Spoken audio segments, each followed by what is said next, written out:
back to SSDV. And this is your host, the big, the buff, the black, aka One Nut in the Sack. I'll let the rest of the people go ahead and introduce themselves. Yo, this is TJ, light skin, Barry White. I'm past the mic. Yo, Clint, back on the show. Damn, that's it? That was it. I didn't have anything this time. Dang. No Clint with the dick that has cement? No.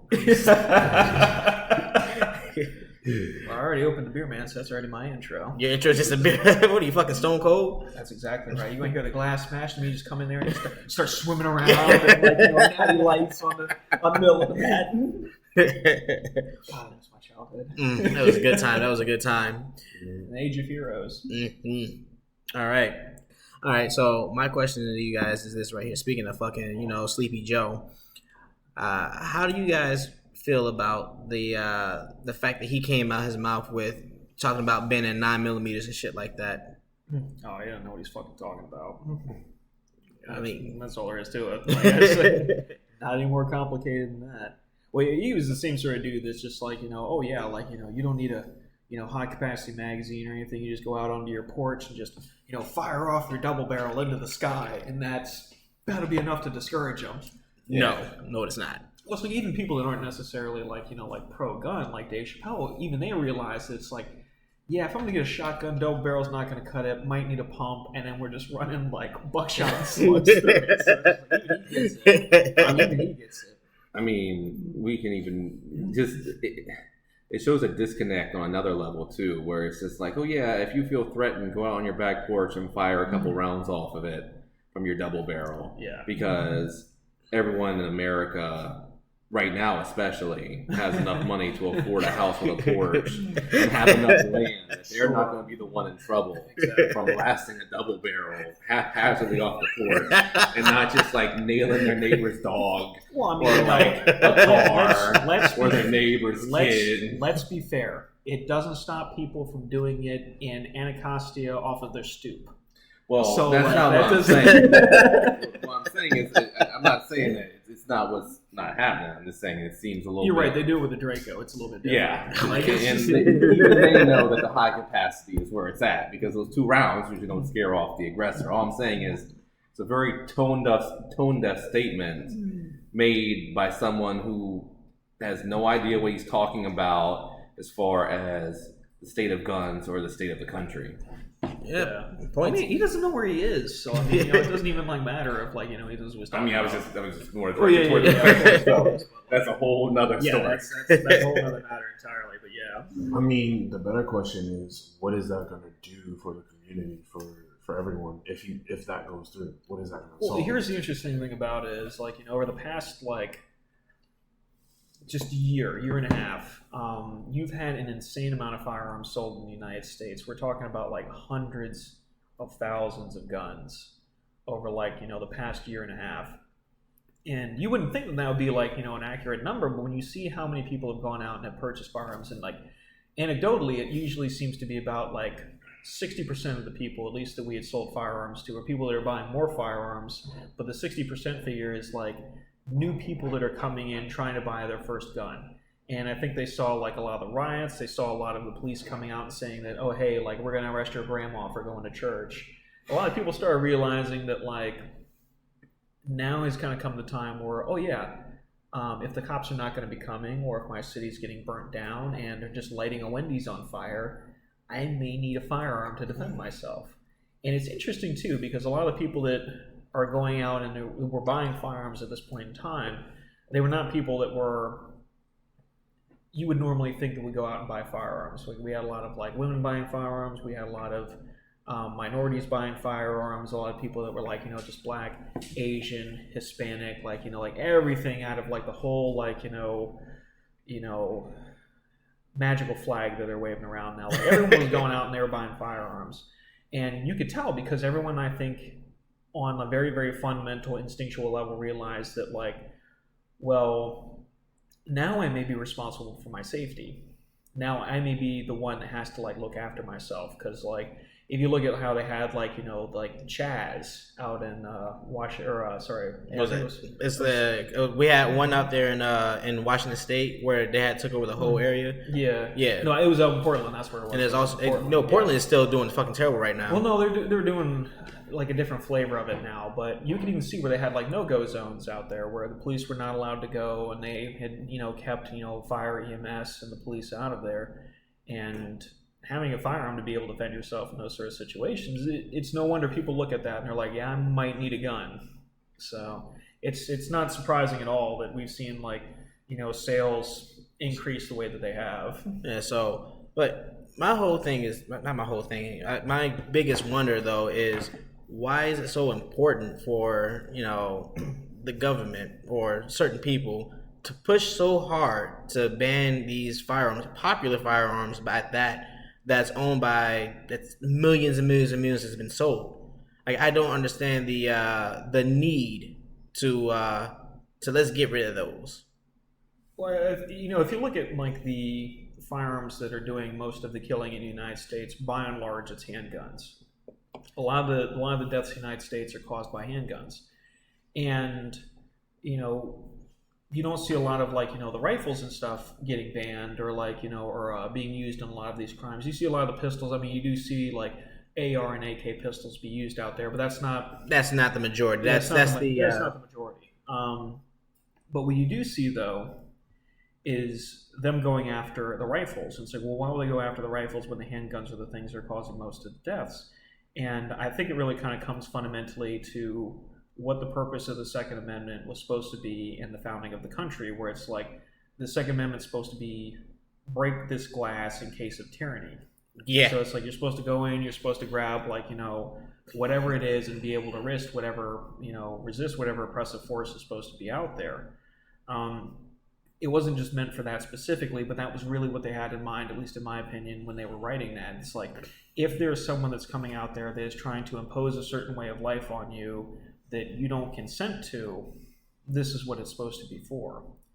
And I think that's why they're trying to go after the rifles in particular, because like this is the most effective way, this is the most effective weapon. Because if you look at like the crimes that happen when rifles are used, like especially like like modern sporting rifles, your AR-15s, your AK pattern rifles, the fatality rate for using those weapons is very, very high because rifles are very, very good at what they do. Yeah. And that's really kind of I think what it comes down to, and I think that's why they've specifically gone after rifles more than handguns specifically. Because the rifles, like you're banning certain styles of rifles, because that's usually what they do. They're banning AKs, they like banning ARs, and that's what they like going after. And I think that's because they're the most common rifles that you see in use, and what most people are going to use to resist somebody trying to oppress them. It doesn't necessarily have to be like an abject state tyranny, but just something out there, some engine of oppression that's being pressed upon you. Yeah. Anybody else got something to say on that? I mean, is now trickling down to how you asked about the 9mm. Is what it is it's turning into the image of the gun owner is the anti-government person and he could most likely resist. What is the most popular caliber in probably the world? 9mm. Yeah. So how are you going to make the most people that may oppose you criminals, that you can pursue them, that you have an avenue to pursue them? You might not do it, but you have an avenue to. It's the same thing that you saw at like every pool growing up, where it's like you must shower before entering the pool. Damn well not everyone was taking a full-on shower in that pool bathroom before they got in that pool. But what that was there for is that was the clause in place that if you saw some motherfucker looking like, what was it, Lioness from like Peanuts, that just had the fucking filth and flies coming off of it. Or Angelo. Pigpen, whatever. The point is that you had a clause in place that you could go after that person and say, you're not getting in the fucking pool. Yeah. So this is the way to be able to criminalize the most gun owners the fastest. It's literally the fast track to being able to say, turn in shit or be in trouble. There's so many 9mm out there that it's not all going to get collected, and possessing one becomes a crime. It's going to be the fastest way to turn the most people into criminals as you want to pursue them. You have a clause that if you see them posting on social media against you, something, that is the easiest possible way in to criminalize them. That's why I think they're going after the 9mm most of all. Not just because it's the handgun caliber. I mean, anyone who knows somewhat about guns, like, if you force everyone out of 9mm and most of the deaths are by handgun, everyone's going to move to 45 and the deaths are going to go up. It's not a particular, it doesn't fit in with a particular life-saving aspect. No. Like, I personally believe that it's going to be along the lines of simply doing away with the right that shall not be infringed upon. And it's literally one of those things where, as I sit here and I look at it, like you said beforehand, how like they are going after these rifles and everything else like that, despite the fact that they're not causing the majority of these gun deaths and everything else. It's one of those things where I feel as if they're going to take a look at it and see that the numbers don't go down. It's like, well, since the AR isn't going down. I mean, numbers have never mattered to these sort of people. It's more about the agenda and what they're trying to go ahead and impose on it. No, but that's what I'm saying though. Like the numbers would allow them to impose even more into it. Yeah, but I mean, it doesn't matter though, because you look at what's going on. Like, here's a fantastic example. If we're going to stay culturally relevant with it. The Taliban have just seized control of basically the entire government of Afghanistan and the entire country. One of the things that the Taliban are doing right now are telling people to turn in their privately owned firearms and ammunition. Yep. And it's like, well, why would they go ahead and do that? Well, they realize, and especially being fighters that have fought underground and have fought on the more asymmetrical side of warfare that the United States has been engaged in for the past 20 years. They understand that having dissident elements that are also armed is incredibly inconvenient for a government that's trying to maintain control. So if you have because Afghanistan is a good example because it's not a very unified nation. You have a lot of it's almost like a feudal system of country where you have warlords. You have a lot of sections of the country that are not unified by any means.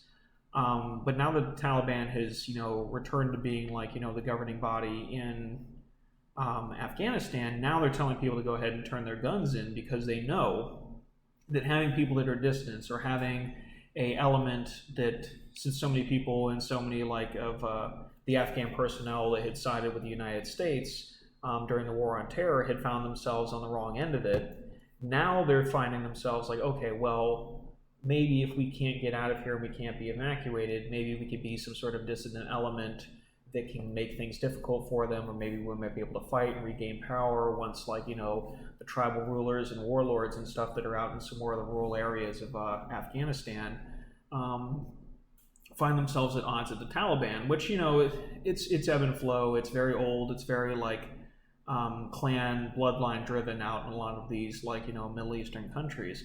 So to say that there wouldn't be a point in time where a lot of these people may just say, yeah, we're tired of the Taliban, we're just going to take up arms and overthrow them. It's well, what do you do to prevent that? You make sure that the arms aren't there to be overthrown with. So that's what it ends up being. So I think that's why fundamentally that the government right now is, and has been for a very long time, very keen on depriving people of the ability to have firearms, because defending yourself is not really necessarily what the Second Amendment was for. It was really meant to defend yourself against a tyrannical government, a tyrannical system of oppression. And you finding yourself in a situation right now, similar to how you see what's going on in Australia, you see a lot of tyranny out there that's happening. And if you are deprived of the means to be able to resist it, as far as Australia goes, we're talking about how they're super locked down, can't do shit, right? Yeah, to the point where they're actually killing puppies and shit. Yeah, where they're doing ridiculous things over in Australia, and I think that's very crucial. Where if you find yourself in a situation now where it's just you're not able to defend yourself, you're not able to resist the people that are oppressing you, and they're telling you, these same people that are trying to oppress you are telling you, yeah, you don't need these guns. Like, what is that telling you? These are already. It's like I got into last time I was on. It's just like these are people that don't like you. They don't have your best interest in heart. And now they're telling you that you don't need the means to defend yourself or to resist what they're trying to impose on you. You really need to kind of look at it and say, like, yeah, that's probably bullshit, and I should probably buy more if I need to do that. So, with that being that, I am kind of curious to know exactly why is it that people are actually falling for these retarded ass gun laws and actually pushing for the gun laws. And well, I think that I mean, if somebody wants to speak, go ahead and stop me. Like, I think the major thing that's happening in the United States is you're seeing like a big demographic shift, and I think that's very critical to look at as well, because if you look at a lot of people that are coming into the country, there are people that are not like us here, where we've all grown up in the United States. We're very familiar with like the founding, the importance of firearms in the actual founding of the country, and like how it's been very crucial to the establishment of liberty for everyone in the United States. A lot of the people that are coming into the country, they have very, very different views of firearms. They have very different views of how they've been applied. So let's take, for example, like a Mexican immigrant that comes into the country. If you grew up in Mexico, what is most likely your experience with firearms? One, they're usually banned. And who usually has the firearms? The bad guys and the police. So usually you're dealing the bad with guys. Yeah. So bad guys through and through. The bad guys and the bad guys. So you're dealing with like the police and military forces you're seeing down there that are battling the cartels, and then the cartels themselves. So all the people you're used to actually wielding and exerting power with firearms are all people that do not have your best interests in heart. So what happens when you come over here to the United States and you see that anyone that can pass a background check can own a firearm? And what does that mean? You look at that and that's alarming, because all the people that you've met that have guns are all bad people. And so now everyone can own a gun. Well, I don't want that, because people that own guns are bad people. They can do terrible things with this. I've seen it personally. It's all fun games until I see my father get hemmed up for his debts, taken off by men with guns, and then all of a sudden his hands come in the mail. So you look at that, you look at places like, and that's the sort of thing you see, where it's just like you see how that power is wielded and exerted with guns down there, because that's how you wield and exert power. And for a lot of those people, it has a very, very negative connotation. Like culturally for us, guns aren't necessarily like a negative element. It's a very positive element for me. Yeah, but for a lot of other cultures, it's not necessarily a very positive one. China is a very fantastic example of that too. A lot of the European countries are examples of that as well, because they don't share culturally, and even democratically inside of their actual constitutions or inside of their actual established founding documents. Like firearms are not part of it. Like ours is unique, where it specifically says that you're allowed to own a gun for whatever fucking reason because you're an adult. It's a right, and what's the second part of that? That's where it stops. It's a right, but no, it shall not be infringed. Yeah, shall not be infringed. And the meaning of well regulated being lost in translation is also a key. If we're going to jump into what that was meant to be, well regulated was essentially well maintained, ready to go at any time, not limited, not well limited. It's well maintained. So my favorite thing with a lot of these people that do argue for going against guns and shit like that is how they come out with, well, the founding fathers didn't expect us to have ARs, or we weren't allowed to own warships, which in all honesty is actually a bullshit lie, because you had privateers. You had cannons, you had warships and whatnot. So just for that whole thing of we wouldn't be able to do it, and so on and so forth. You can look up the "Come Take It" flag originally, where that was based on, was literally a privately owned cannon. You can even look at it too, as a lot of people like to go ahead and look at the Civil War as being one of the big formative events for where the United States is right now. A large quantity of the munitions that were actually wielded by the North and the South were privately owned firearms at that time, and a lot of that was also furnished by small shops that people would come in, privately purchase, and a lot of other stuff like that. But it's been a very large thing where a lot of people have privately owned firearms, and they've taken them to a lot of the conflicts the United States has found themselves in, including a lot of wars that we've had on the border down by Mexico. But no, so you've seen that there have been a lot of applications of privately owned firearms and a lot of conflicts the United States has found themselves in, and even in foreign conflicts, there have been a lot of instances where soldiers have brought their firearms back that they've used overseas, and even taken war trophies that they've brought back from wars in Europe. So there's been a very big precedent where the United States and its people, at least up until this point in time, placed a very, very high value on firearms. And I think that comes from a very different cultural pedigree that the United States has had as compared to a lot of other places in the world. You look at England, for example, United Kingdom. One of the big things they have over there is not firearms related deaths. Very, very small, because they basically scooped up every single gun. But what you have is you have stabbings and you have bombings.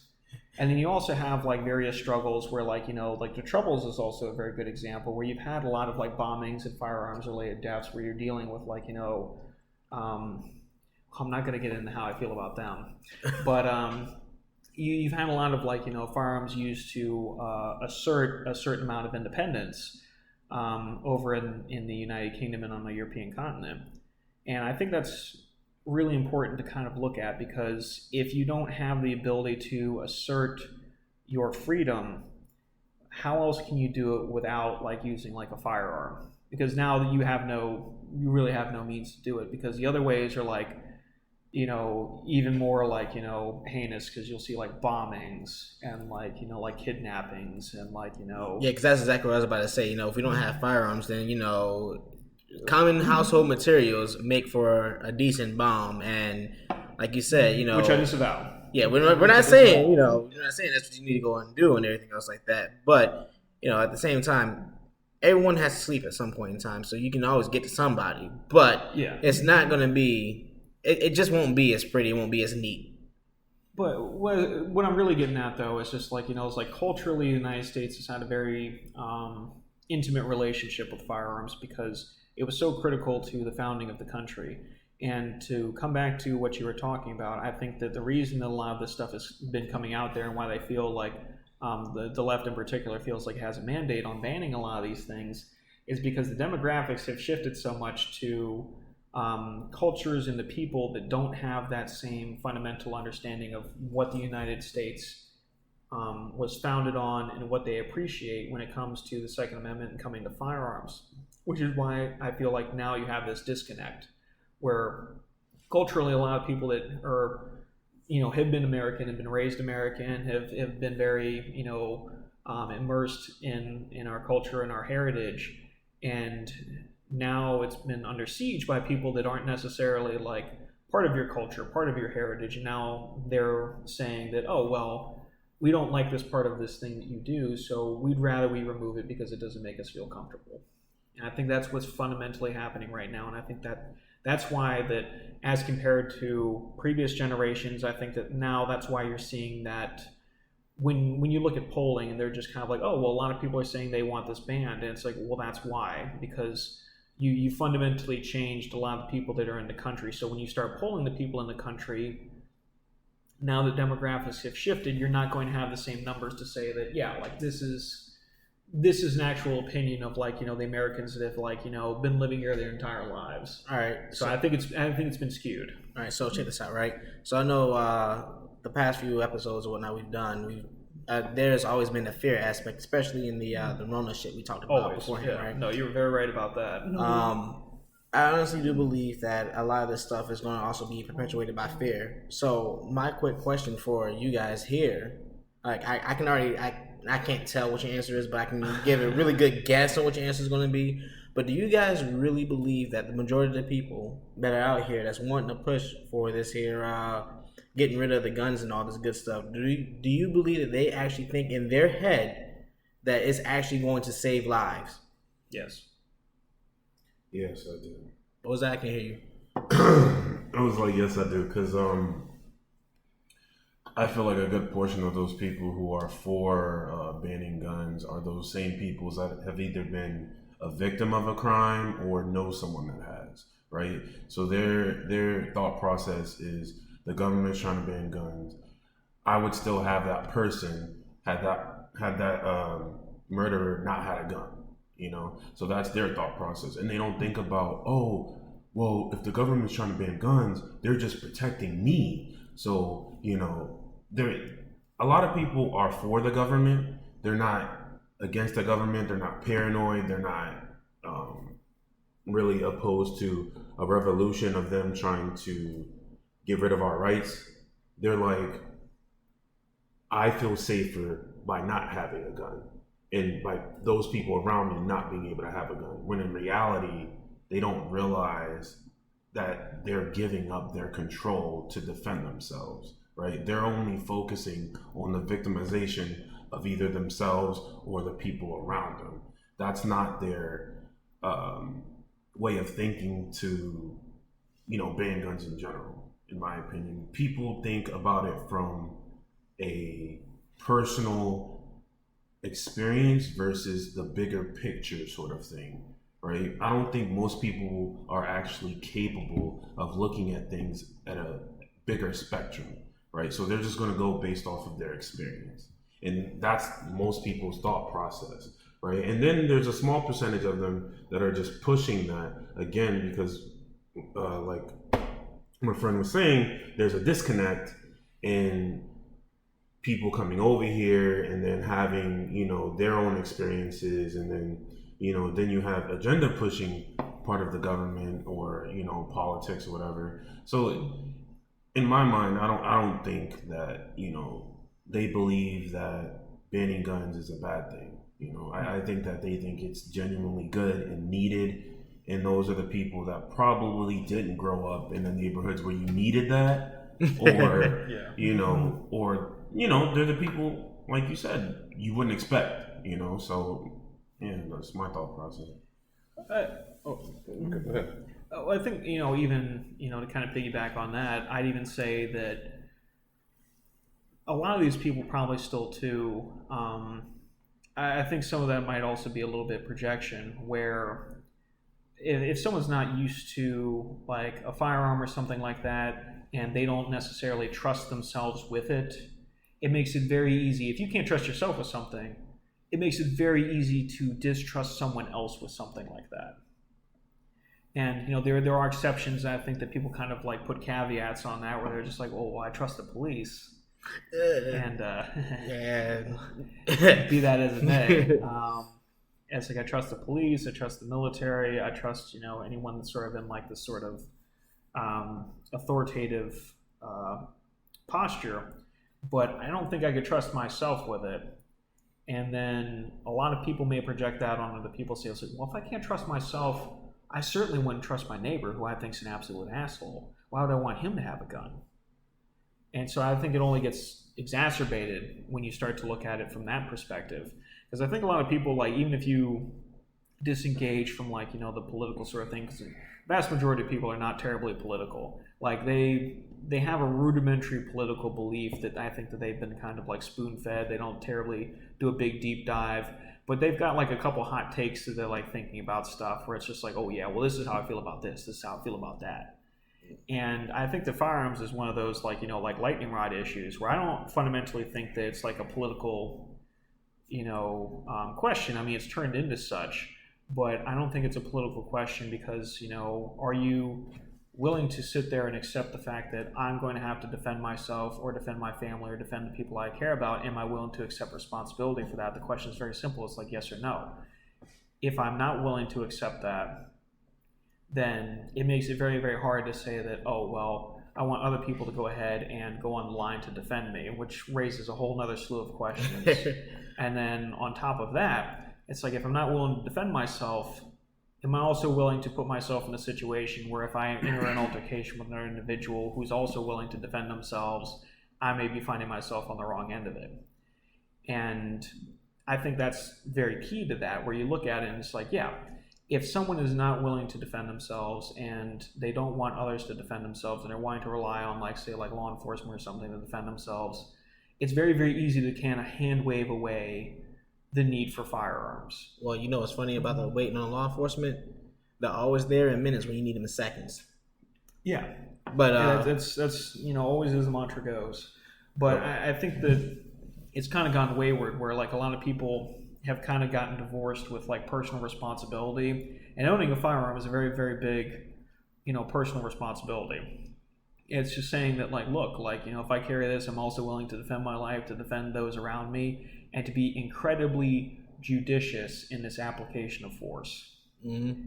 And I think a lot of people don't feel that they're responsible to do that. So, going back off of what TJ said, and to piggyback off a little bit of what you said as well.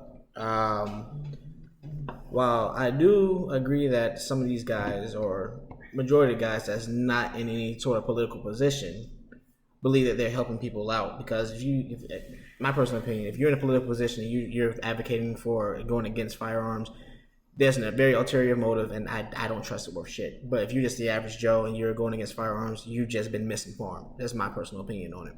All right. Like you said, Paul, ignorance is one of the big reasons why I feel as if a lot of people go against it. And what I mean by ignorance is how you said it beforehand, where they can't trust themselves with it because they never really want to expose themselves with it. Is one. I mean, it's ignorance to both, like, the facts of the matter and also to how the world kind of works in a way. Because, like, wouldn't it be great if, like, we never had to worry about having a gun? Like, No. Like, aside from shooting sports and stuff, I mean, what I'm saying is for the fundamental reasons that it's a right to be able to own a gun, for self-defense, for prevention of tyranny. Like, obviously, there's the shooting sports, it's fun, etc. Like, I'm just saying. But, like, as far as being able to live in a world that you didn't have to worry about defending yourself with it, everything was totally copacetic, everyone got along, there was no tyranny, like, that is the world that a lot of these people are backing themselves into. Sort of, you know what you sound like right now? You sound like you just described communism on paper. Okay. That's literally what you described. And I wouldn't say that, like just like you. Just let me get one last thing. Just to piggyback off, I was thinking exactly what you just said, which was that the vast majority of people aren't against it for some kind of malevolent reason. It's just that their ideas point them toward this idea of peaceful nature, or that they've seen it applied in an evil way, etc. But you're talking about how getting rid of guns would give people the delusion of a more peaceful world or environment. To me, that's horseshit, because at the end of the day, let's say you do take away guns. One, people are going to get them illegally anyway. Yeah. Two, we're going to go back to the good old days where people would be like, see me with your hands and not how many bullets you about to fire at me. Like all these rappers do now. No one knows how to fight now. Everyone knows how to shoot a gun though, right? So that's what it would essentially reverse back to. Okay. There's semantics. Okay, Though, like, so they'll put the gun first before their fist. How about that? Yeah, they will do that. Yeah. So, I mean, at the end of the day, It's it's going to give people a false sense of security, yes, but I don't think they're going to immediately revert to, okay, guns are off the street now, so it's going to be peace. Nah. What I'm saying is that's the idea they have in their head. I wasn't saying that was the truth. I was just saying that that's a lot of how they're justifying their idea for, if we could just ban all these guns, violence could go away. But I agree with you. I agree with every word you just said. Yeah, no, we get that. But no, back to what you said beforehand about how you think a lot of the guys or whatnot just had a negative experience with the firearms. Say, their uncle got shot and, oh, dang, if only they didn't have guns, he would still be alive and whatnot, right? I'm going to have to disagree on that just based off of, my upbringing. Like you said beforehand, this goes a lot off of experience and everything else like that, right? Mm-hmm. Be careful asking to fly off your lab. Oh, no. Just like I did beforehand. I can tell that's a mistake. Way back right there. Cut. All right, There we go. All right. But no, though. So I can see that thing going sideways, just like just like that was last on the time. razor's edge right there. Spill another beer. But No. So the reason why I'm gonna have to say that is because, like I said, the way that I grew up and everything else like that. I grew up around gangs. As I think everyone at this table knows, the houses I've lived in have been shot up. My uncle got shot in the head, got his face blown off by a shotgun. And literally, what everyone within my family, within that neighborhood said was, well, fuck, you didn't shoot back? Yeah, see, that comes from a different mentality. I was talking about those people who don't have that type of mentality. Yeah. Those people that are like, oh my God, someone just got shot. Call the cops because that's their job to deal with it, not mine. But no, but this is in multiple areas though. So the one my uncle got shot in the face, that was in Alabama. When I was in New Jersey, sitting on the porch, house got shot up, and first thing they did, go get the gun so we could defend ourselves. It wasn't oh shit, if only these guys didn't have a gun. Again, different people, different area, different neighborhood. And that's just the way that it goes within these minority-filled, poverty-stricken, quote-unquote poverty because, reasons, areas are like, and from my experience. And it's literally like no one that I've known within these areas are like, oh, damn, we need to ban guns. Again, you hit it on the nail when you said minority, right? Minority means that you've come from or you've experienced shit that you're like, you know what? I need to retaliate instead of waiting on an unreliable source, right? So minority meaning poor, meaning I go through shit on a daily basis. Minority does not mean poor. Actually, the minority is the rich. Okay, we're split. Okay, we're meaning right now. that they're experiencing things on a daily basis versus the people who I was targeting, which are people who, one, don't deal with that on a daily basis, two, don't have that mindset, three, depend on someone else to handle their problems. Your experience is different, so I understand why you have a different view, but you're not speaking for all those people who don't have that mindset, who don't come from that type of environment. Yeah, right? But it's just one of those things where I highly doubt that, But how do you highly doubt, though? There's a whole fucking world. I will say it could be a whole world. I'm talking about here in America where we actually have a Second Amendment. We can jump on this right now.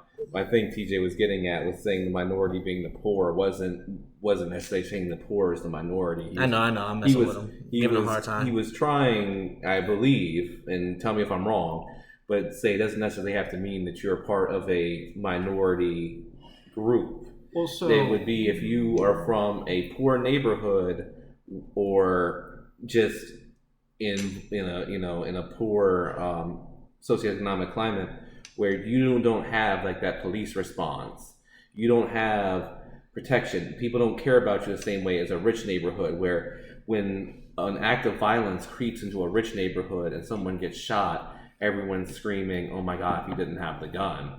Like you said, in the poor neighborhood, it's why didn't you have your gun on you to shoot back? What the difference is the people that weren't like, touch me and my dad will sue you. That's what I was talking about. You just call me poor? I'm from the nigga, we from the same place, nigga. Damn. Not specifically, but damn. I'm from the group that's like, not the same, not necessarily a minority ethnic group, but from the group of like, touch me and I lose, my dad's gonna beat my ass worse. Like, not my dad's gonna sue you. He's gonna be like, why did you lose? Like, what the hell was your problem? That's the question that's always asked. Well, I think the main thing that we should look at with this, especially like with the differences, like what TJ was talking about, is like we can already see how this plays out in the world already. If you look at like, New Zealand, if you look at Australia, if you look at continental Europe, if you look at England, there are already fantastic examples of people that thought that like banning the firearms was going to be the panacea to prevent violence from happening.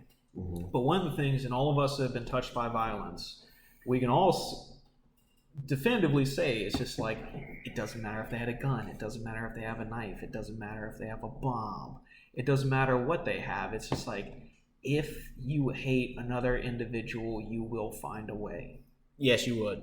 You will always find a way. And this is the thing that they found out in Europe. It's just like, they have like vehicle attacks where you'll have people like, getting into vans and then driving them through like, Christmas markets, just running over, killing tens of people. Sounds and like Christmas. You have people, and you start having people like, like you had at like the cool airport the other day, just going there and just coming in with an S-vest or like, like a vehicle bomb, and they just blow up whatever they want. And it's just like, that's what that looks like. That's what, hate and violence really looks like. It's not necessarily like a random dude with a gun, because that's not always how violence manifests itself. That's not how hate always manifests itself. And in those cases are extremely rare.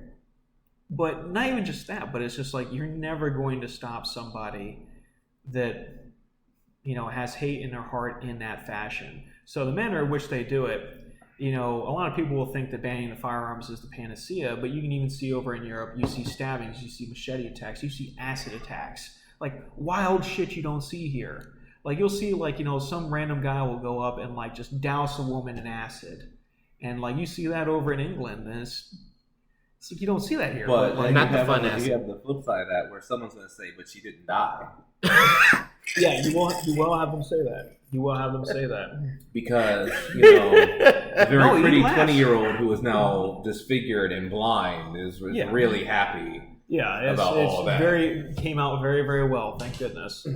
Oh my fucking god! But there's definitely the didn't die aspect of it. Like people get stabbed and paralyzed. But I think that's what it is it's never been like a panacea, because like it's like murder is already illegal, and you see how well that's worked. Yeah. So you look at that sort of thing, and it's like like if you find yourself in a situation like a lot of people do now, where the responses that you can expect from like law enforcement and from people that you expect to defend yourself are lackluster, and now they're finding themselves at the point now where they're getting defunded, and like now they're finding themselves where like, oh well, my morale's been broken because I've burnt up any goodwill I might have had in this community by the COVID restrictions. Now a lot of people are having to rely more on themselves, and this was something that I thought was interesting. Is like we've gone through and sold a lot of guns to a lot of people during the pandemic, and I was expecting after the pandemic was starting to kind of recede, and like after the riots had started to recede, a lot of people were going to be coming and returning and selling their guns. Everyone that I've sold a gun to, almost like 98% of the people, anecdotal of course, have not come to return their guns. And they've not come back to try and return them or sell them back to me or anything like that. But what is consignment, etc. Exactly. And it's just like, and what does that mean? It means that like they don't necessarily like understand the idea of the Second Amendment, but they understand the idea that like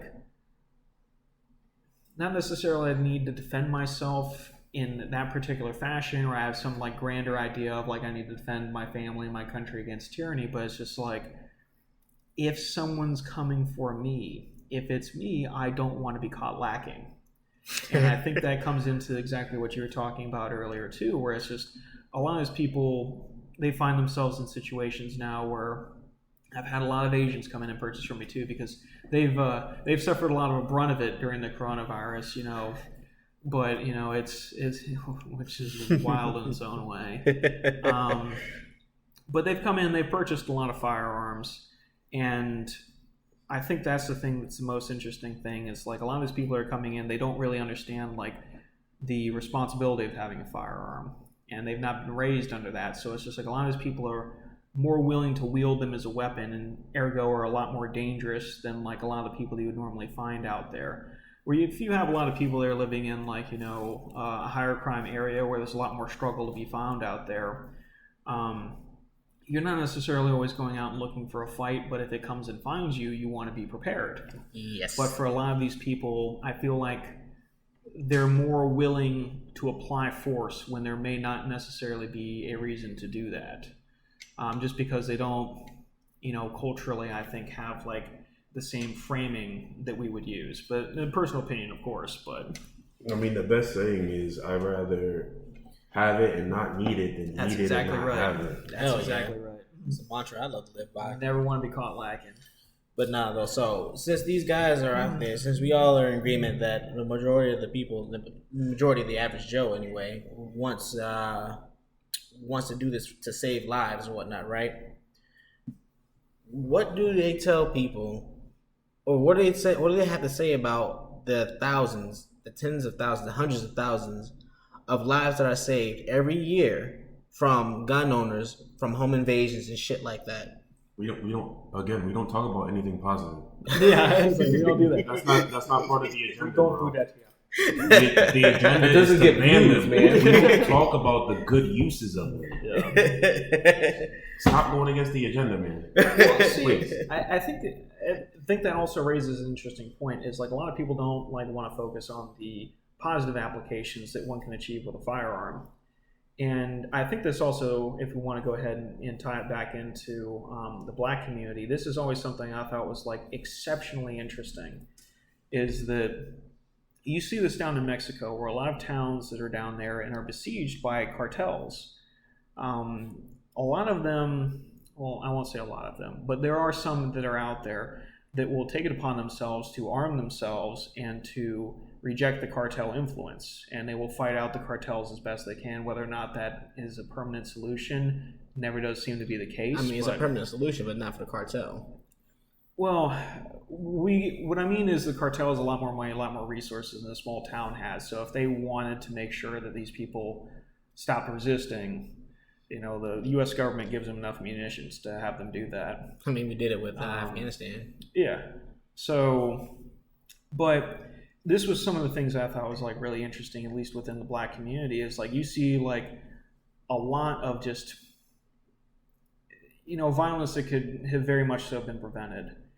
And for so many people, at least in the black community, complain about like how they've been policed, a lot of them are not wanting to take responsibility to self-police, to say that, okay, well, we obviously recognize the bad elements that are in our community. And we want to say that, okay, we're going to go ahead and we're going to arm ourselves and we're going to go ahead and force out a lot of these bad elements and engage them to the point that we're going to push this out of our community and go ahead and say, we don't want this here anymore.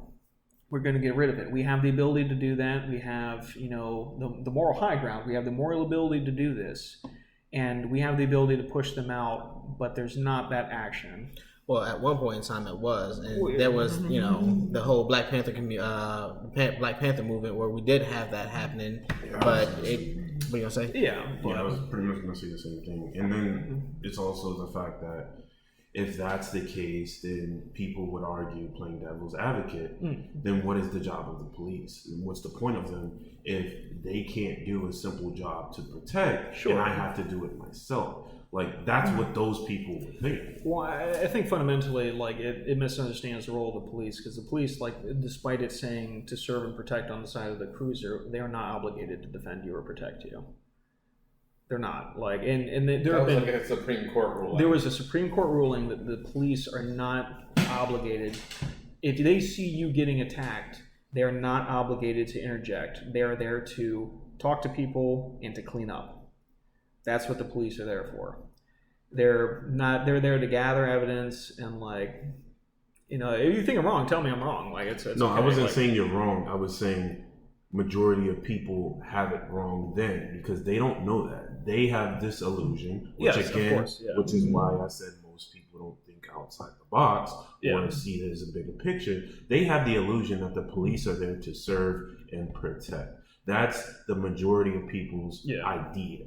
So the fact that you just dropped that knowledge, they would be like, that's not right. That's not right. Then what are they there for? Well, even I would say too, it's like, because I'd even say that for a lot of, like, the inner city communities, like, the relationship with the police has been adversarial at best. And for a lot of people to come in and say that, oh well, even in a lot of these communities that say that, we want the police to come in here and defend us, might not always be the case.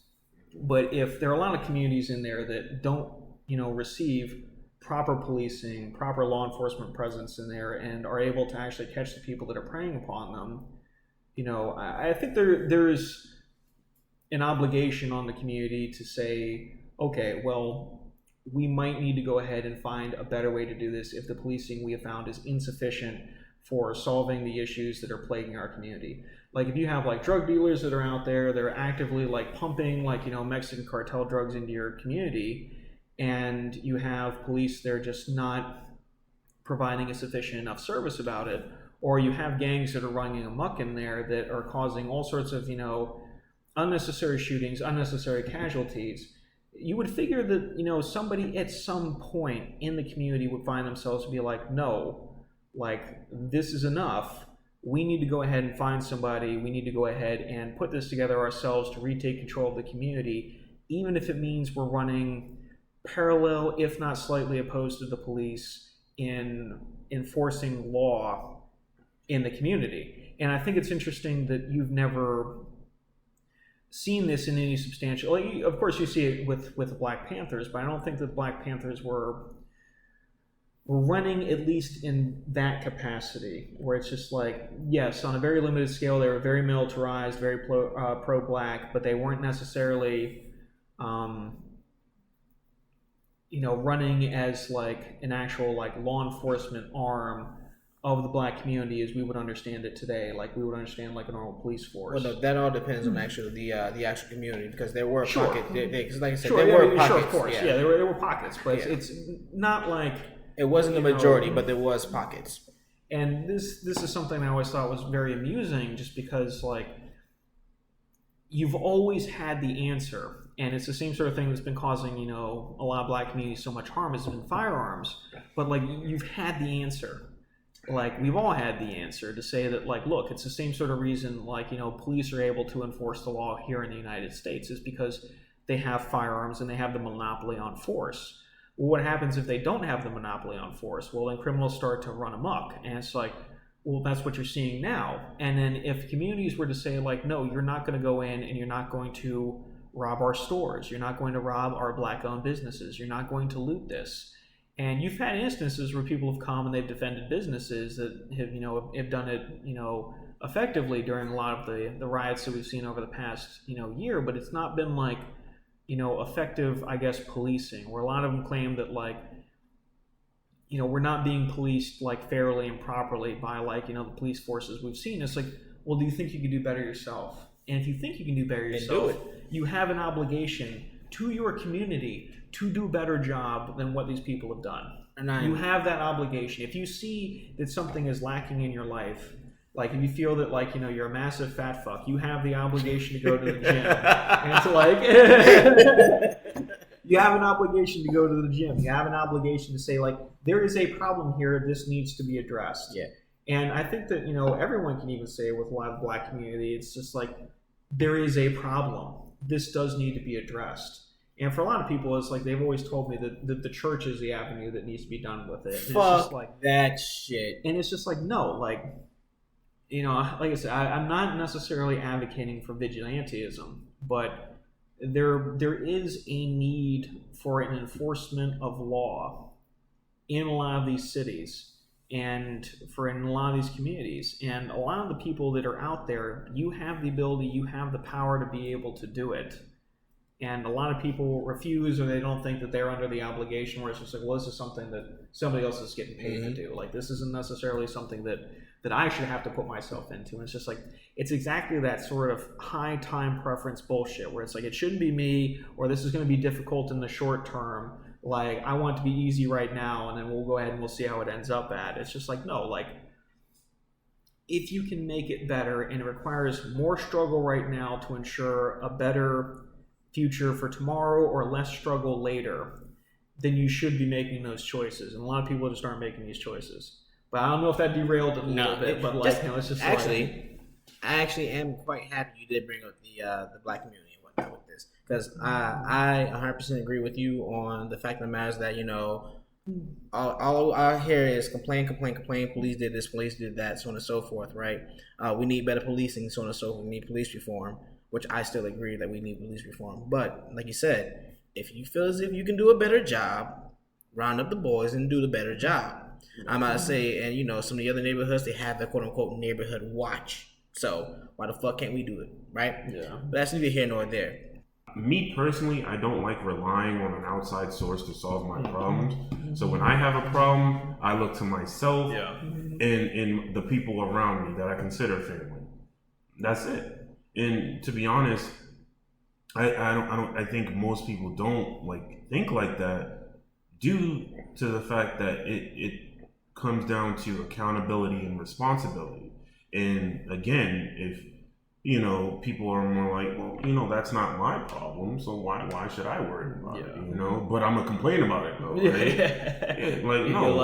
If there's a problem, solve it. That's how I think a man should think. If he sees a problem, bam, solve it. Find ways to solve it. If you can't solve it yourself, there's some people to help you solve it. Period. End of discussion. That's how things should be run. And there should be no complaining. You can't complain about something that you haven't tried to work out yourself. All right, so bring this back to the whole gun laws thing, right? So these people that vote for these gun laws in favor of taking away gun rights and everything else like that, or making it harder for guns and so on and so forth. These are the same people that vote in favor, quote unquote, in favor of, the minorities, the blacks, the gays, the trans, and all this other bullshit, right? So, with that being that, going off of what we just spoke about, if you can do a better job, then why not do it? In order for you to do the better job, you will need firearms. No ifs, no ands, or buts about it, right? Do you think they realize that by shortening up... No. So do you by cutting off the ability for good law-abiding citizens to actually purchase these said firearms or whatnot for protection, or for as we said beforehand, policing and monitoring your neighborhoods and everything else like that, that they're really, really actually doing more harm to these communities that they claim to want to protect. They don't care about that. One, they don't consider that. They don't think about that. Like I said before, they don't think about the bigger picture. That doesn't come across their mind. And they're thinking like the government. Anyone can purchase a gun. Well, almost anyone can purchase a gun, right? And you can't control everyone that has a gun, right? So those random acts of violence are by people who cannot be controlled. The only way to control them is to take away their possession, right? That's their mindset.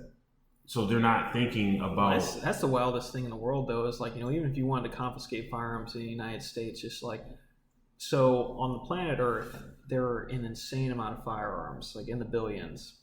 And people in the United States own 46% of the total world's firearms. 46%. This includes military firearms. You want to know, here's a fantastic... I always love this metric. The largest purchaser of AK-47s in the world, aside from the Russian military, was the United States public, the private market. Largest purchaser of AK-47s in the world after the Russian military. Which is insane when you think about it. Which is terrifying considering how many militaries actually adopted that firearms platform across the world. I think there's at least 3 countries in the Major world. countries. Yeah, I think... Well, no. I think there's 3 countries in the world that actually have the AK-47 on their national flag. Yeah. So it's just it just goes to show how much the United States purchases in that. But I think you had something you wanted to say. That was it. What about how the Americans have more AKs than everyone but Russians? Oh, no. I was just talking time. I just want to get in. I love hearing my voice, so it's just I had a point and then I let it go for a bit and I lost it. I might come up with it again. There you go. Just might. Yeah, but no. So there's just I don't think that you could effectively ban firearms in the United States because you think just size wise.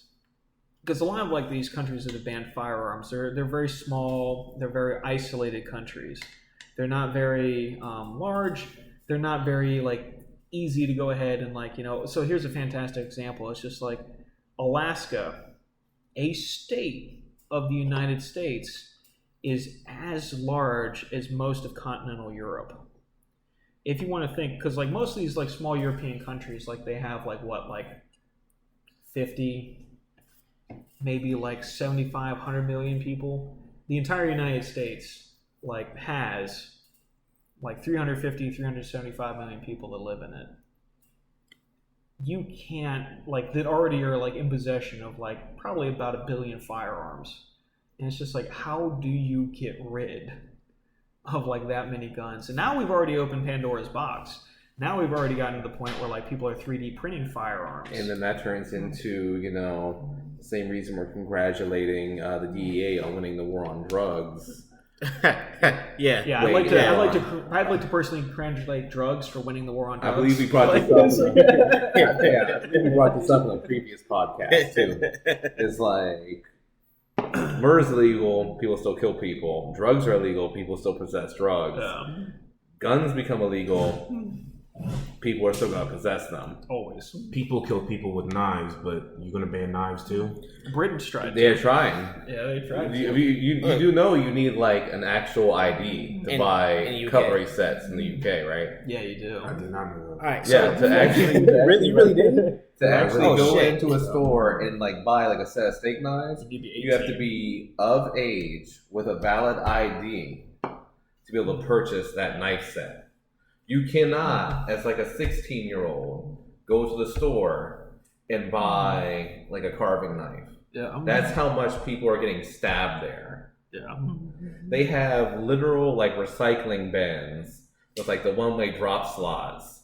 Like save a life, bend that knife. Yeah, I was like, just about to say. where they are literally having people like no questions asked, like drop knives in recycling bins to take them off the streets because the stabbing is such an epidemic there that they have to find some way to get the knives off the street. 70 years ago, this country used to own about a quarter of the globe. So it's just like... Yeah. And so at this point, when you have now neutered the firearms out of the country and have changed nothing else, and you're having so many stabbings that you have no questions asked knife returns for if someone happened to find a steak knife not disposed of properly. A dull steak knife that was thrown in someone's trash bag that poked through it, fell into the street. They expect someone to pick that up and stick it in the save a life, bend that knife bag. Yeah. Because someone is going to pick that shit up and try and fucking stab someone with it. Is that a weapon problem or is that a people problem at that point? You just said it's a people problem. Yeah. The whole point of banning something, right, is to stop violence. That's the whole point of it all. Bigger picture, if you will, right? But in reality, you're only stopping someone from obtaining one weapon, right? First it's guns, then it's going to switch to knives, and probably bombs, and the next thing you know, fists, right? You're not going to stop people from fighting. You're not going to stop people from hating. It's a never-ending cycle. Just what I said about racism. You're not going to stop hate, period. There will always be controversy. There is nothing you can do to stop it. You can ban whatever the fuck you want to ban. That doesn't mean you won't get got. At the end of the day, what you gonna do? Ban somebody's hand? No more masturbating for you. Like, You gotta wear these special gloves. Keep your hand Right. no clenching. like, no COVID, but your hands have to be 6 feet apart. Like, Let me see a license for those guns. Like, so in reality, there's no solving anything by banning guns. So at the end of the day, this push to ban guns is mainly just applause for the government. And they're giving people the illusion that it's to save themselves, when in reality, it's not the case at all. yeah. Well, I think it even flows back into what I had said before last time I was on. It's just like, who benefits? It's like, are any of the people that are actually out there going to benefit from like having these firearms banned? It's like, inherently no. Like, it's not going to reduce crime because there's so many firearms out there that you're not actually going to reduce crime for a very, very long time. Even if you said this is 110% ban, this is not going to be happening. Why do you think the ATF had gone so hard after trying to go ahead and get AK pistols and AR pistols banned? You know why they're trying to go ahead and get those banned? Is it because, like, law-abiding citizens are going out there and they're purchasing them, they're enjoying them in very, very lawful ways, or causing trouble with them? No, that's not what's happening. Do you think it's because like people are going ahead and being cute and they're subverting the law that like they can go ahead and was like, oh, we need you to pay you $200 on that tax stamp to get that little stubby gun you've got? I don't think that's inherently what the issue is. I think the issue is just like there are a lot of cops out there that are getting mulched by these stubby rifles, like these stubby pistols, and sucks to suck, but like at the end of the day, I think that's why they started to push for like banning those sort of things, and I think that's why a lot of like the bans that we're seeing on a lot of firearms are getting pushed, is because the people that are trying to enforce any sort of rule or regulation upon you don't like the fact that you have them, because who likes being outgunned? No. And the people that are going to oppress you, like Australia, I always like looking at Australia, especially now, because like the cops over there are very, very emblematic of what you would see over here, because a lot of people are like, oh, well, a lot of our officers that we talk to say they're not going to do that. And it's just like, no. Bullshit. Being a cop is a fucking job. They'll do what they're fucking told. Yeah. Because like so here's the thing. It's like you already work a job, right? And somebody comes in, oh, go out and do your job. And it's like, well, no, I morally don't agree with it. And it's like, we're going to go ahead and fire you then, and we're going to make sure that you can't get a job working in any other department. Well, I've already got a family, dude. I've got 2 kids at home. Like my wife's already pregnant with a third. Like I mean, it's the same customer service issue. You see it every turn, where it's like, man, I would help you out, but exactly. Corporate says I can't do that. Yeah, corporate says I can't do that. So I can't give you that refund. It's the same thing. And doing a refund thing is one thing, but doing something that I think morally is wrong is something completely different. But I'll take getting canned over that. I'll take a pink slip over that. Okay, what if you believe that the person is right in getting the refund, and like they got completely fucked over by something, and you feel like they should, like if you were in the position, you would want a refund on it. Yeah. But you're saying, but corporate's saying you can't give them the refund. What the fuck? Like, what I'm saying is are you going to give them the refund because it's the right thing to do? Because it's what you feel is right. You would want it happen to you. That's the right thing to do. But you're going to lose your job. Well, I think the better question would be, what is it that you won't do that's against your morals? Was it that I won't do this? That's a good question. Well, for starters, I'm not getting that goddamn COVID shot. I can tell you that much. But, all right, you really. But conjecture, bird law. but no though. So like as far as like the example of whatnot, I have never really run into a situation like that. No, he's not wrong though. I think TJ raised a good point where it's just like, where is the line drawn where you would find where like, because this is your job, that it would get to the point where you find it so morally irreprehensible that you would refuse to do it. Like for a normally principled person, you'd say like, well, this is bullshit. But like, for somebody that's very, very tied into their job, has a pension that's in this, they have a family that's depending on them to go ahead and do this, you're already in a very high risk job. And then all of a sudden somebody's telling you, well, you need to go ahead and do this and subjugate these people. And I think one of the things that a lot of people don't understand either, especially when looking at the police, is just like, even when they're off duty, they do not think that they are the same as you. Yeah. The police think that they are different than you, like unilaterally. It's just like, tell me if you've ever known a cop in real life, like, actually like on a personal level, like you've been friends with them. Tell me when they stop being a cop when they're in off-duty hours. The answer is you don't, because they don't stop doing it. They're a cop all the time, even when they fucking retire. That's always what it ends up being, because they think they're also different than you, because they think that they hold themselves to this different standard. So they play on a very different team than a lot of the rest of us will, because there's the authority, like the people that are in power. There's the police, who are the enforcers of this power. And then there's you, and then there's which may not necessarily be diametrically opposed, also the criminal element, depending on who's framing the argument at the time. So for a lot of these things, this is like, yeah, the cops will go ahead and go after you because, like, you see it over in Australia. Like, that's legit. You'll see it over in Australia. Like, I even saw, like, a video of, like, a man getting arrested in the park because he was not wearing a mask in Australia in a park They had him handcuffed while he was pleading with the police to let him go while his daughter was sitting in his lap and she was not understanding what was going on. Tell me what is correct about that. There is nothing that's correct about that. Absolutely. I'll answer for you. If you want to go ahead and disagree, cut me off, go ahead and let me know. Call me out. It's absolutely nothing. But here's the thing about it, right? So, I guess because of the way that, I've been brought up, or just basically me being American, a true-blooded American, not one of the ones that came over here and wants to change everything to the communistic or retarded-ass totalitarian government that they left from to get here. My whole thing is this right here, right? When it comes down to the come down, there's certain things that for a fact is wrong. Handcuffing a man for not having a mask on in the outside part is bullshit. Handcuffing anyone for not having a fucking mask on is bullshit. Well, people even forget too. It's like if you rewind it back, 6 months ago, you would find 6-8 months ago, you'd find like I said, and this ties back to what I'd said earlier, people's grandmothers getting arrested for wanting to go to church.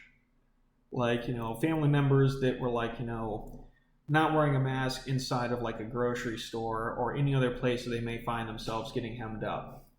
And who's in there doing the hemming up? It's the exact people where if you were to say that this was an unjust law, this was unjust, a little bit sloppy toppy. But if this was unjust, you wouldn't want to have it inflicted on. He's like, I don't my grandmother's a very good, devout Catholic woman, and she wants to go ahead and go to church. You go ahead and you do that. If somebody's going ahead and trying to prevent her from doing that for whatever reason, it's to a Catholic, I'm not Catholic, but I know people who are Catholic. That's grievous. Yeah, you shouldn't. That's an affront against God to prevent them from going to mass every Sunday. Yes, it's not a good look.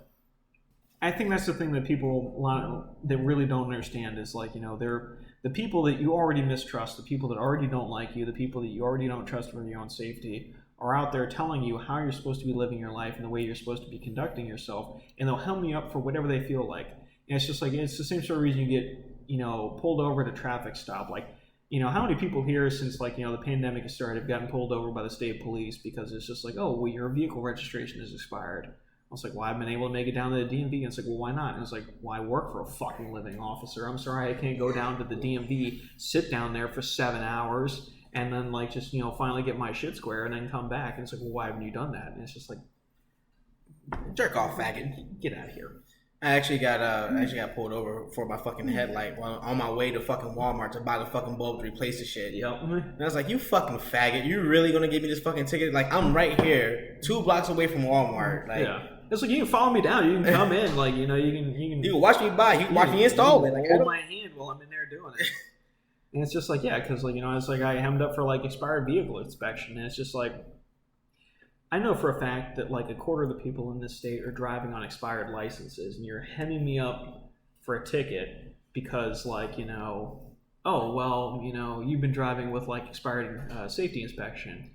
And it's just they need to make their money. And it's just this is not, I always get that excuse. It's well, they need to make their money. And it's just oh, I know that feeling, the same thing. A car I can't drive that's literally leaps and bounds above 80% on the road, and I can't drive it because of a technicality. Yeah.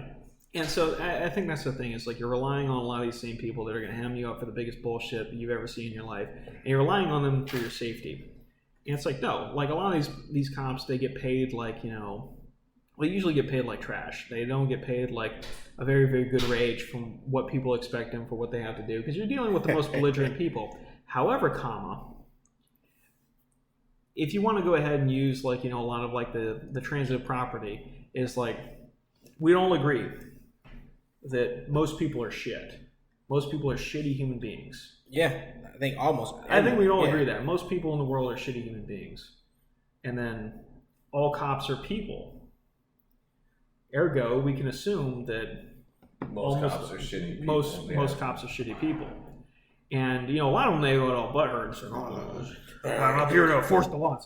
It's just a few, few bad apples. Yeah. Few bad apples. Few bad apples. It's yeah, but you don't call them out either. Though, so, let's put a pin in that. We already know it's a whole buddy law. After all. We're getting a little bit derailed. But, it's just but you're relying on these sort of people, which are also people that are like your neighbors, the same sort of people you don't like, the same sort of people that cuss you out at your job when they don't think that you're doing exactly the job they think you should be doing. These are the same sort of people that are out there. They're enforcing the law to make sure that like you're staying safe, or you're respecting COVID protocol, or you're making sure that you're like, you know, within the guidelines that like everything else is going. It's like, well, look, man, we've seen so many people gotten shot this past year. Like, you know, I think that what are we at now? Like for Chicago, 3,000 shootings now?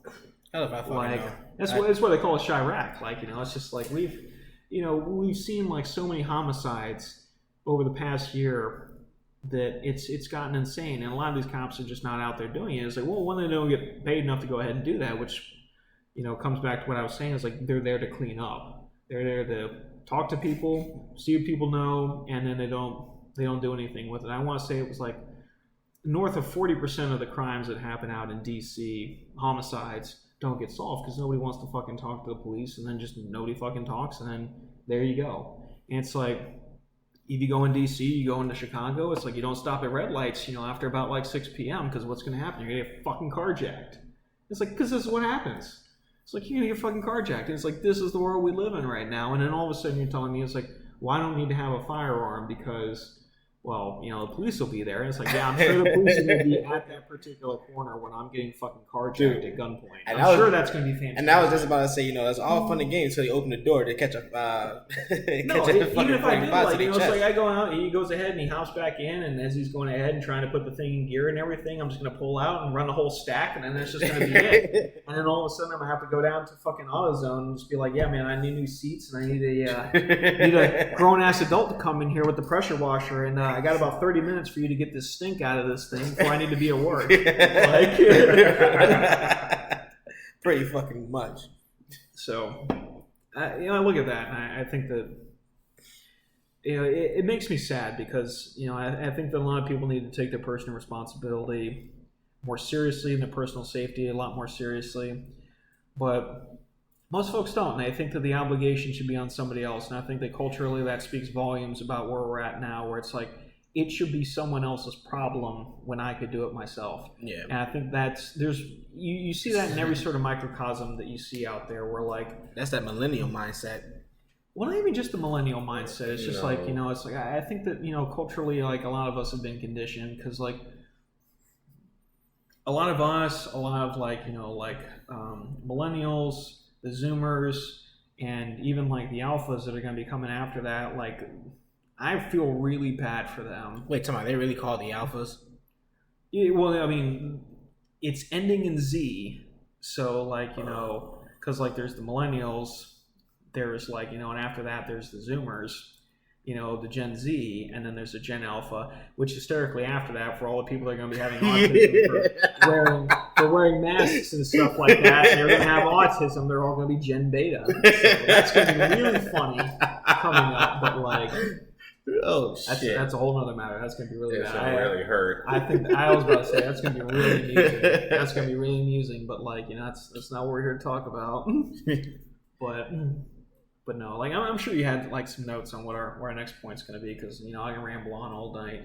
No. My next one is gonna be pretty much the last one, and it's just a thought, pretty much. And it's, you know how everyone wants it to be, you know, ban the guns, or make it extremely regulated to where it's hard to do, so on and so forth, right? Do you guys think that it will be possible to actually allow more people and curb a little bit of the violence or whatnot by actually, instead of mandating, you know, gun control and everything else like that, but mandating gun education? So it's one of those things where, you know how in order for, in this area, you got to take a class, get a certificate, learn the ins and outs of the guns and, you know, gun violence and all this, that, and the third before you get your concealed carry and all that good shit. I do believe that if the average Joe learned a lot more about guns and actually was taken to the range, and it was mandated they had to do that since they want to mandate fucking all these regulations and gun laws, that it would actually help out a lot. While fundamentally I do agree with you, this has no bearing on what the actual like elite want. Well, I for know you personally. Well, yeah, you say that. I mean, but if we're arguing something that's never going to come about, then like, does it matter to that degree? I think that now, for a lot of these people that are not wanting you to have firearms, yeah, they don't want you to have proper firearms education. They don't care if you're safe about it. All they care about is that you don't have it when it comes time to resist the things that they want to impose upon you. Then not only that, you're basically telling people they need to get educated about shit that they don't either want or care about, right? Well, if they don't care about it, then they shouldn't care about me having my firearm. They shouldn't want to take it away. Well, but see, here's the thing though.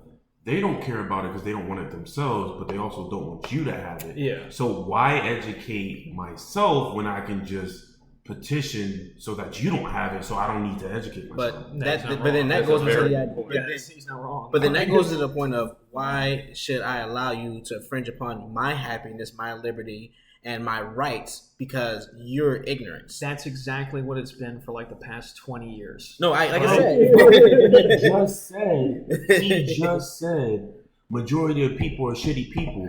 Why are they going to care about your rights, bro? No, but what I'm getting at is this right here, though. It's just like, from a logical standpoint, why? Okay, wow, you said logic. Most people don't use that. Well, see, this is the big thing. This is why I've always thought that, like, libertarianism has been kind of like a meme thing, like this live and let live sort of thing, where, if someone is actively causing you harm, that is purporting an ideology, that's purporting a way of life that's causing you harm, and this is really interesting because, there have been so many instances where, literally every community in the United States has been divided, has been persecuted, and nobody really thinks too hard about it because it's just you're getting persecuted, you're having your rights infringed upon, you're being told that no one else that's out there is going to be going ahead and looking out for you. And now we're at the point where they're saying that, you don't need to have guns, you don't need to impose this sort of power on other people, because a lot of these other people, they don't care. They think of you as the enemy. They don't have any sort of kind of unity, and it's TJ had said, where it's just if I look at somebody else out there, I don't want them to have that. It's the same sort of thing where you get cut off by an old person in traffic, and it's fuck, man, old people shouldn't be allowed to drive. That's what I say on a daily. It's if you are over 65 years old and you'll be looking like Joe Biden, I need you off the road because you can't be doing that. This nigga TJ says that shit every time I'm in a ride with him. Old people should not be allowed to drive. Except for this. You can take that to the bank. But what was it? Every fucking incident you've been in was because of a fucking old person or a woman? Yes. Let's also put on the record here too is that women are inferior drivers. Yes, I'll put that on the record. That is 100% true. 100% true. All levels. Literally saw a meme today that just had and the worst part is these brake pads were so fucked up. It took me a second to identify what the fuck I was looking at, and literally the comment was just took these off a customer's car. I hate working on women drivers' cars. I don't know how you all don't kill each other on the road. They don't even know what these are. And I felt bad for a second because I was like, what the fuck am I looking at? And I realized it was just a skidded piece of metal that used to be a brake caliper. And I was like, Jesus Christ. Please tell me that's fake. The more I thought about it, I was like, you know what? That probably wasn't fake. No, probably wasn't. The amount amount of of times fucking... where I've seen people posting, it's just I don't know how I got in this car accident, and I see one post on Instagram or something, and it's this thing looks as bald as a Formula One racing slick, and it's just that's wrong, dude. That's not right. I ran into a woman that had her car shut down on her because she never changed the oil. Yeah, who believes in oil? Oil, not Biden. Yeah. But no, I've oil actually was created by Big Engine to make you go ahead and buy it. Sort of like Apple and all their fixings, right? Yeah, exactly. It's just it's the whole 2020 toilet paper crisis. COVID was invented by Big Poop to sell toilet paper.